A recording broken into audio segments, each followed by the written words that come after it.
In the end, a Caltrans spokesman at the opening in 1993 said flat out that this was likely the last new freeway Los Angeles would see because real estate is too expensive, environmental concerns too prominent to allow more freeways in the region.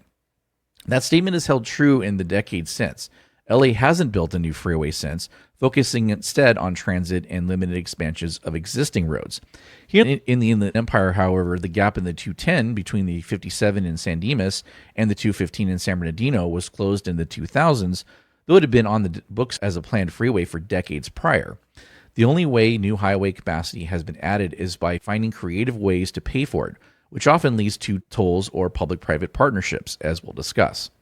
As an example of creative ways to pay for it, going back to the taxpayer per mile scenario indexed in 1966, if we had collected that additional $222 billion over the 57-year period between 1966 and 2023, and we increased the per mile cost of the Century Freeway from 1993 to 2023 dollars, about $267 million per mile, it would be enough to build another 830 miles of freeways. For comparison, the LA metro area only has 670 miles of freeways. On the other hand, some figures show that the same $222 billion could fund over 600 years of fare-free mass transit, or maybe 2 California high-speed rail projects. Maybe.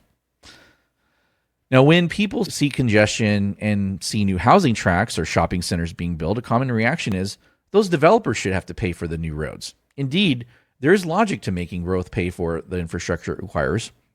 Development impact fees are one tool used for this. In California and many states, local governments can charge one-time fees on new development to help road improvements, widen intersections, and even add highway interchanges needed due to growth.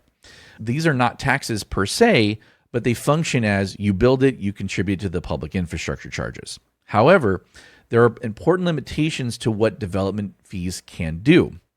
By law, impact fees must have a rational nexus to the impact of the development. In plain English, authorities have to justify the fee by showing the new homes or businesses will generate a certain amount of traffic that necessitates a certain amount of road capacity, and the fee can only fund that proportional share. You can't just make the developer pay for fixing pre-existing congestion or maintenance backlogs. For example, if a city's roads are already falling apart, you can't slap an extra huge fee on a new subdivision to repave all the streets citywide, only the portion attributable to that subdivision's traffic. This principle keeps fees from being abused as a general revenue source, but it also means new development can't legally be charged to solve current deficiencies, only to offset its own impacts.